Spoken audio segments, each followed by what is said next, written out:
college football season is right around the corner, and to that end, it's time to preview the GVSU Lakers 2019 campaign. Jake Levy here with you on the Grand Valley Sports Network. We're excited to bring you up close and personal to the Lakers all year long, just about a week away from the players getting back here to Lubbers Stadium. Head coach Matt Mitchell here to preview the season. Coach, a very exciting time this time of year as well. Yeah, obviously a lot of preparation kind of goes into getting these guys back here and getting them fully padded, but we have a good group of guys coming back, both the way they perform on the field and off the field. We got a great group of guys, so we're looking forward to get back and working with them on a daily basis. We'll go through all phases here during our preview. Let's start on the offensive side. For the first time in a long time, a new guy under center. Cole Katopka had a couple of chances last year, and he really shined. What do you expect out of his first year as a full-time? Well, I think Cole's, he's really put in the time to earn the right to be the starter, and he's done a great job this summer really leading our team, and it's very important to him. So he's got 2 years left of eligibility, which we're excited about. But it's not like he's new to our program. This is actually his fifth fall that we're coming in on. He's already got his undergraduate degrees and master's classes, and he's spent a lot of time to get to this point. I think he appreciates that opportunity. Like I said, last year with some injuries to Bart Williams, he was able to step in. I think he did a great job on the road at a tough Saginaw Valley team that finished 8-3, kind of going out and helping our team win that football game. I think that we can lean back and look at those experiences. He's different than Bart.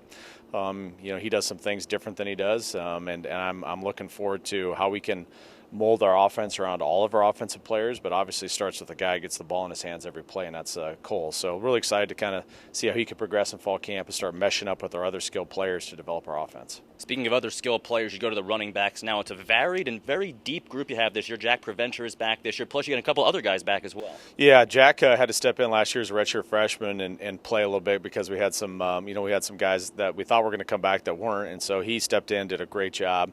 So his experiences will play. We have Bryce Young-Walls back. He was not with us in the 2018 season, but had a really good campaign in 2017 as our second leading rusher.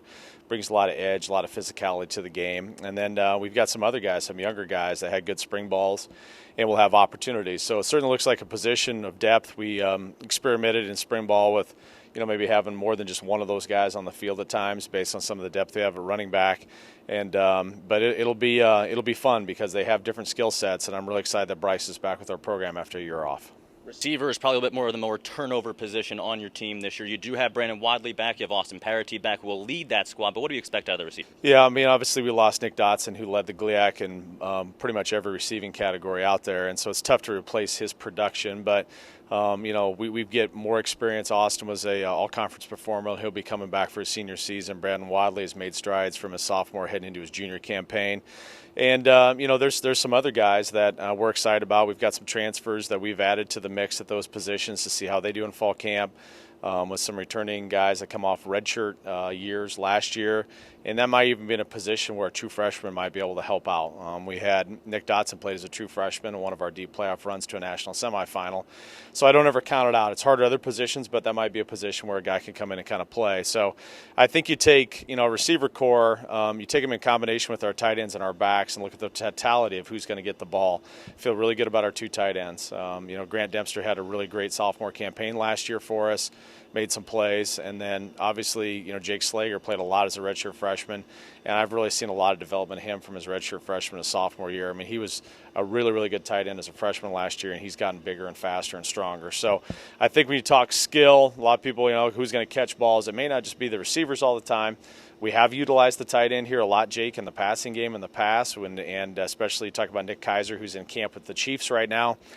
He was one of the more dominant pass-catching tight ends this league has seen in a little while, and we're going to probably be using Grant Dempster and Jake Slager in the pass game too, along with some running backs out of the backfield. So you just try to look at guys who are going to get touches, and we're not just going to limit that just to receivers catching the ball.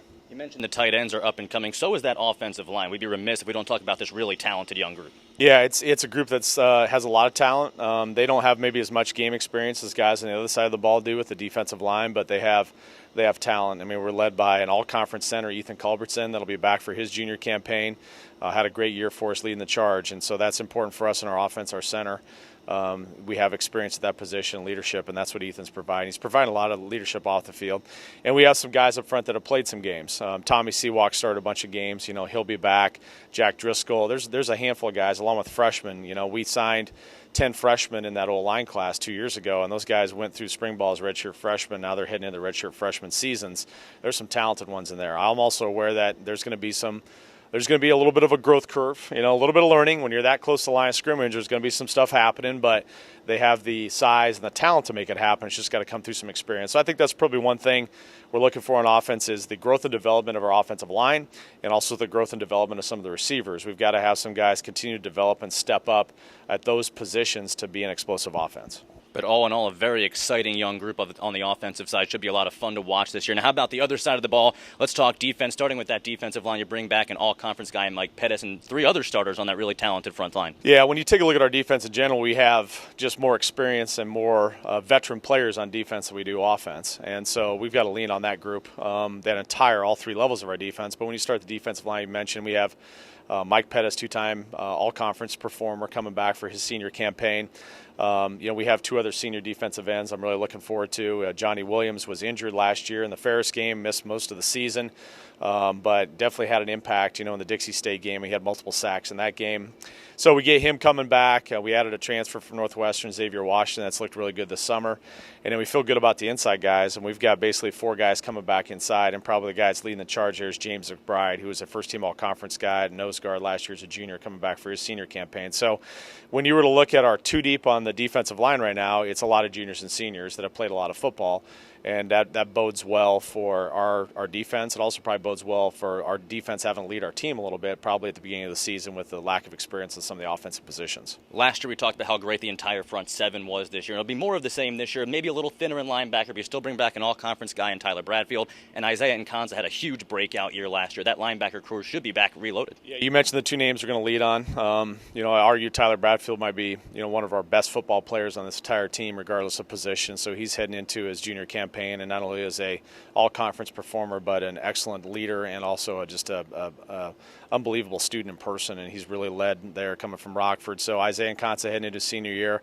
I see a high level of sense of urgency right now out of Isaiah to capitalize on his senior year, so he'll probably be starting for one of the inside linebacker spots. And then we got a little bit of work to do with some other areas, but we had some guys, I'm not going to mention them yet until they make some plays, but we had some guys that had good springs, and I'm optimistic that they'll be able to chip in heading into their redshirt sophomore and redshirt freshman seasons. And then last year, the defensive backs really grew tremendously throughout the season. Now you got 4 starters back this year. That secondary should be your most experienced unit on the defensive side. Yeah, and I think you start with the corners. We have 3 senior corners. And, in the past, a couple of those guys were kind of nicked up. Maybe we didn't have the depth beyond them, but I think we got better depth there than we have had. But Kalen Dunham, Demario Johnson, and then we added a transfer, Jalen Moore, who had a great spring. So I feel good about the 3 senior corners we have. And we were able to maybe kind of rotate those guys some. I think we were left last year with Kalen and Demario having to play a lot of snaps and, probably hurt us a little bit. Just the wear and tear on that. Safety-wise, feel good about not only the players we have, but their people. We got some unbelievable people playing safety. Jalen Harden coming back for his senior season, and Eric Plate, and just some guys back there that are really good. And I think a name you're going to hear a lot more is Antonio Strong. He played on some special teams last year as a redshirt freshman, had a great spring from Grand Rapids Catholic Central High School, and he's really coming into his own through the spring practice, so he'll be back there, and DeAndre Simpkins. And so, again, I would say just like the other positions we've mentioned, you're talking, Jake, a lot of juniors and seniors and with some experience. And so a little bit of a divergence with our offense and defense. I think we have young talent on offense, but it's young and it's got to be developed.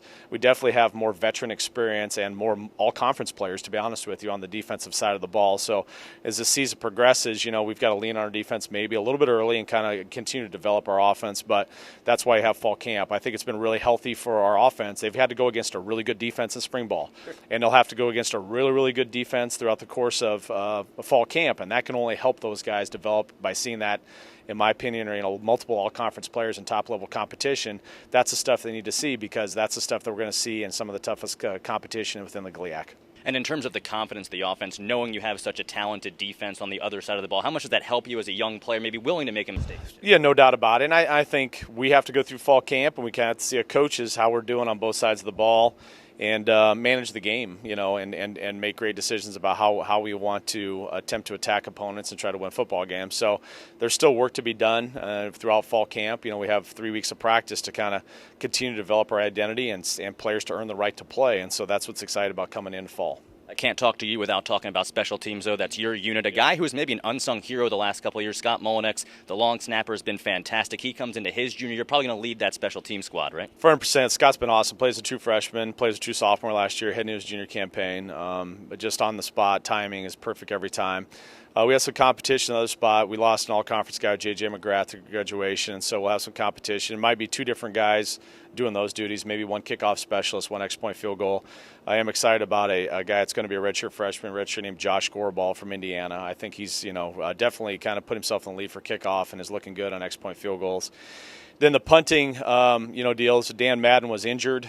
He had a really great sophomore campaign and was injured and didn't have as good a junior campaign, so we're looking to him try to get back to form. And so there'll be some competition at those spots. And so, but that's why we have fall camp. But just the guy that's snapping the ball to him on everything that they do is Scott, and he's the guy that's got to lead the charge there. All three phases broken down here as we get ready towards that September 7th game against Edinburgh. Still a lot of work to be done on the way, but, Coach, it's certainly exciting. We're excited to talk to you all camp. Good luck. Thanks for your time. Thank you. That's head coach Matt Mitchell. This has been our season preview of 2019 Laker football.